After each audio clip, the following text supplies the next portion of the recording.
nossa aula de heresiologia, heresias do catolicismo romano e do mentalismo clericalista, que eu já comentei um pouco quando eu estava falando do escapulário. E fazer uma diferença, qual que é o problema? Criar um clero é pecado diante da Bíblia, pecado de acepção de pessoas. Sabemos que há uma necessidade de haver uma liderança. Ele mesmo deu uns para apóstolos, outros para profetas, outros para evangelistas e outros para pastores e doutores. Está na Bíblia. Vai haver uma liderança? Vai haver. Mas a distinção entre a liderança e a comunidade de crentes não pode criar uma acepção de pessoas, uma categoria mais especial do que a outra.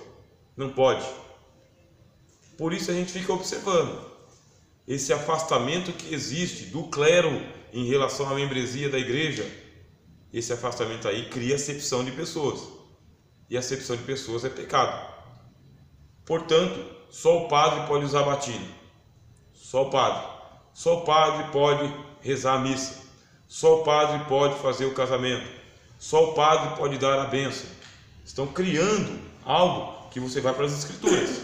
Eu quero saber se é assim nas escrituras. Não. Como que o Senhor Jesus foi diferenciado no jardim das oliveiras? Por um beijo de Judas. Vestia igual, falava igual, cheirava igual. Jesus, ele era comum com as pessoas. Era comum. Os fariseus usavam uma roupa diferente. O Senhor Jesus usava a roupa de camponês e pregador igual de todo mundo. Então o Senhor Jesus é o nosso exemplo. Paulo, Pedro, Tiago, João seguem as mesmas pegadas do Senhor Jesus, sem ser clericalista. O clericalismo, ele é assim uma coisa assim que é chamado de gnosticismo. Teve uma doutrina, uma heresia no seio da igreja chamada gnosticismo. Já falei disso aqui algumas vezes para os irmãos aqui em nosso curso. Agora a reta final, os irmãos já sabem alguma coisa. Então os gnósticos, eles diziam que haviam crentes mais especiais na salvação e outros crentes que eram de segunda grandeza e a turma da meia pataca. Então Jesus fazia a diferença entre o pessoal que é de naipe de ouro e você que é cara de pau. Mais ou menos isso. Ou você que é meio apaixonado, meio coraçãozinho de copas. Mas tem o naipe de ouro. Quem é o naipe de ouro? É a elite de Cristo. A elite de Cristo que tem acesso ao melhor dessa terra. Aí você é uma sura da religião hindu. Você é um intocável. Você é um intocável. Você nasceu para lutar, mas para vencer não. É isso que está por trás do gnosticismo. Então, se você é um intocável, você nunca vai conseguir ser um diácono na igreja, um líder de departamento. Você é um intocável, um imprestável. Foi aceito só pela misericórdia. Mas pode ser que Deus tenha se agraciado de você, chamou você pelo nome e colocou você acima dos seus irmãos, para você ser maior do que os seus irmãos. Embora essa heresia aí pareça uma heresia piedosa, é heresia. Nega o Evangelho de Cristo, que sendo semelhante a Deus, não teve por usurpação o ser igual a Deus. Antes, aniquilou-se a si mesmo, tomando a forma de servo. Sendo servo, humilhou-se até a morte e morte de cruz. Aí Paulo fala, pelo que todos nós tenhamos o mesmo sentimento. O maior dentre vós seja o vosso serviçal. Então, quando eu estou criando um ministério, um clericalismo, estou fazendo aqui uma barreira entre o crente comum e o crente do altar, eu estou negando a essência do Evangelho. A essência do Evangelho. Se eu, sendo mestre e Senhor, vos lavei os pés, vocês devem fazer o mesmo para com seus irmãos. Aí Tiago fala, não recebais a graça do nosso Senhor em acepção de pessoas. Parem de tratar o comedor de arroz diferente do comedor de arroz, porque é tudo comedor de arroz. Dá dor de barriga nos dois e os dois vão ter que ficar na mesma posição, garanto. Não vai ficar numa posição de especial e vai ter que fazer a mesma força e vai ter que se limpar igual, e quando morrer fede igual, e quando é salvo vai para o mesmo céu. Quer dizer que esse negócio de criar uma tropa de elite dentro das igrejas é um clericalismo. E como que se diferencia? Será que se diferencia pelo terno? Cansado de ver, né? Terno corte fino, sapato lustroso e vocabulário diferente e perfume diferente. A gente não está condenando que o crente, o servo de Deus, deva andar desmanzelado. Se for possível, ande bem, ande no pano, ande na estica, desde que isso não seja uma ostentação para humilhar os irmãos e as irmãs, para dizer, ó, eu tenho, porque eu sou um servo de Deus, e você? Ah, vai ter que ralar muito para chegar onde eu cheguei. Aí o pessoal começa a dizer, paga a prova que eu paguei. Tem um monte de heresia que eu uso nas pregações assim, que eu não sei como que o povo da Assembleia de Deus faz um negócio desse. Eu não sei. É o tal do pagar o preço, né? O tal do pagar o preço, só Deus sabe que preço que tem que ser salvo. Eu vejo nas igrejas de fora e vejo na minha também. Eu acho estranho o povo de Deus, quando Deus está mandando uma mensagem de cajado, ou que o pastor está nervoso, está sentando a madeira no povo. Eu acho estranho o irmão que fala Deus! Está errado. O irmão que fala isso aí está pecando. É um prepotente. É um prepotente. Tiago fala, lamentai e chorai, senti as vossas misérias. Não é para fala Deus, é um prepotente quem fala isso aí, porque ele está jogando uma mensagem para alguém, mas ele não está pegando para ele.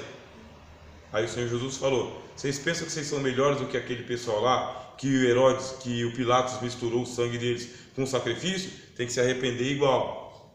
Deus está falando nesse lugar, e o camarada está vibrando, enquanto o pregador está lá suando para dar uma exortada na igreja.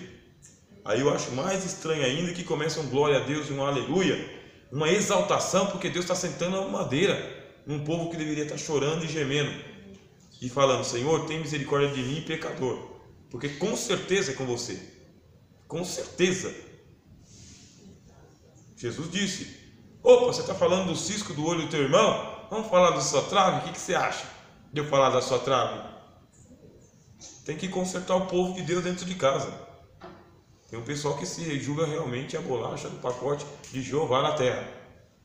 Linguagem diferente, cheiro diferente e que está acima das expectativas. Não é verdade.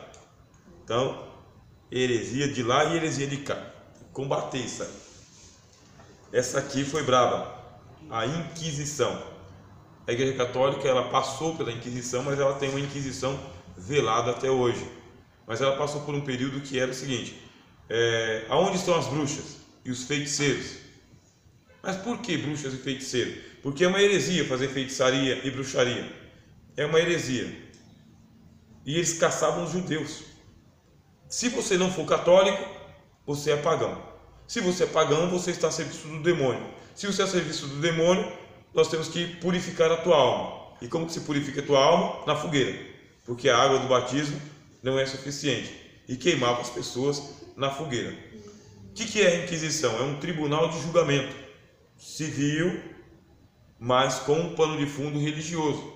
Isso aí é a Inquisição. A Inquisição espanhola foi as piores. Mas muitos judeus também foram perseguidos porque eles eram judeus. E nessa perseguição por ser judeu, a Igreja Católica forçava eles a se converterem. Forçava. E se eles não se convertessem, eles eram perseguidos e mortos. Eles são chamados de cristãos novos. Bem, cristãos novos. Esses cristãos novos aí são judeus que vêm para dentro da Igreja Católica, finge ser católico, mas continua sendo judeu. Aí você vê o paralelo, que é a heresia de forçar as pessoas a se converterem à nossa fé. Jesus chama isso de proselitismo. O que é o proselitismo? É o negócio de ficar propagando a fé à força para as pessoas, ou pescar no aquário alheio. Uma Inquisição. A Inquisição ela ameaçava as pessoas com o inferno. Se você não se converter ao catolicismo, inferno. Se você não abandonar a bruxaria, inferno. Se não deixar de ser judeu, inferno. Você vê um paralelo com as nossas também?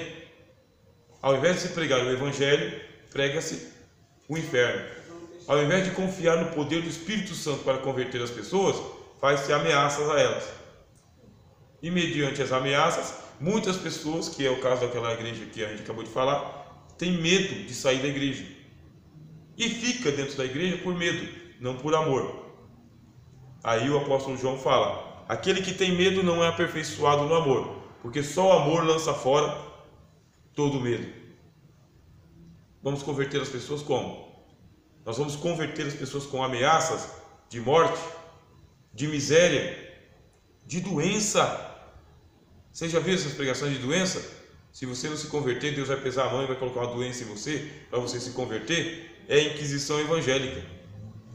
E é assim que se serve a Deus, com medo de ir para o inferno, com medo de ficar desempregado, com medo de ser punido. E o amor onde fica? Aí Paulo diz o seguinte: se não tiver amor, de nada disso aproveita. Então as heresias que a gente vê lá da Inquisição acontecem na nossa casa também, e de púlpito. E é endossado ainda, sabe? É assinado embaixo pelas lideranças. Você acabou de ouvir a pregação desta noite. Deus falou com você. Não dou nenhuma garantia de que você saindo desses portões para fora, você conseguiria chegar na sua casa. Vejam só o exemplo. O rapaz pegou o avião, estava apressado para dar um beijo na namorada.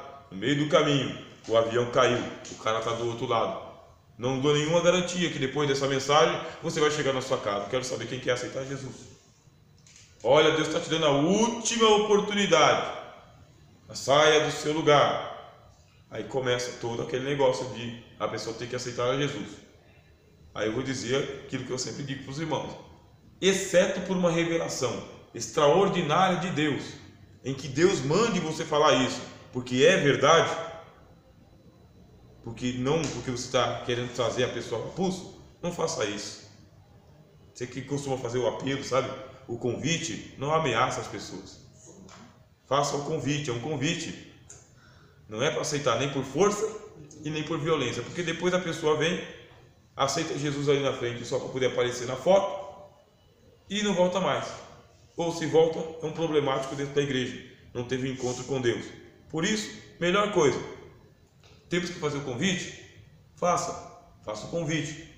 Apresente Jesus, faça o convite. Se a pessoa vier, a gente ora por ela. Se não vier, ela voltará. Ela vai começar a frequentar. Frequentando, ela vai conhecer. Conhecendo, ela vai aderir, vai aceitar Jesus. Mas sem as apelações, né? É apelo. Sobre a Imaculada Conceição, eu já falei. A heresia da Imaculada Conceição, também, que Maria permaneceu virgem por toda a vida. Tá? Então, a Imaculada Conceição nasceu sem pecado, viveu sem pecado, concebeu o Senhor Jesus sem pecado, não morreu porque ela foi assunta aos céus, não teve nenhuma relação marital com José, permaneceu imaculada durante toda a vida. Aí você fala, mas o Evangelho diz que tinha filhos e filhas, e que Maria era a mãe deles, porque eram irmãos do Senhor Jesus. José era irmão do Senhor Jesus, Simão era irmão do Senhor Jesus, Tiago era irmão de Jesus, e tinha as irmãs dele também, filhos de Maria e José, é o que diz a Bíblia. Aí vem o pessoal e fala, não, isso aqui é um hebraísmo. Olha a falsidade ideológica. Isso aqui é um hebraísmo. Por quê? Porque os primos eram chamados de irmãos. Quer ver lá? Abraão e Sara, que é meio irmão, né? Aí vai usar aqueles negócios, aquelas subterfúgios, para poder forçar as escrituras. Porque Maria permaneceu virgem por toda a vida. Aí isso aí é um argumento que eles usam na Bíblia. Mas tem um outro argumento que eles usam. Vocês acham que José, sendo justo, teria coragem de pôr a mão em Maria, esposa de Deus? Como que é? Esposa de Deus. Ou como você acha que o Espírito Santo veio sobre ela? O Espírito Santo cobriu Maria, assim como um homem cobre uma mulher. O Espírito Santo cobriu Maria. Ela é esposa de Deus. E ela não pode ser de outro homem, porque ela vai ser chamada adúltera. Você acha que José teria coragem de colocar o dedo na esposa de Deus? Ele era justo, piedoso, temente a Deus, viu anjos em sonhos. Por isso José, inclusive, ele era adiantado em idade, tinha mais de 50 anos. E os filhos de José, que são chamados de irmãos de Jesus, são filhos de José e não de Maria. José já tinha tido um outro casamento antes, e ele era só o pai adotivo de Jesus. Heresia boa essa daí. Dá para acreditar e dar um glória a Deus.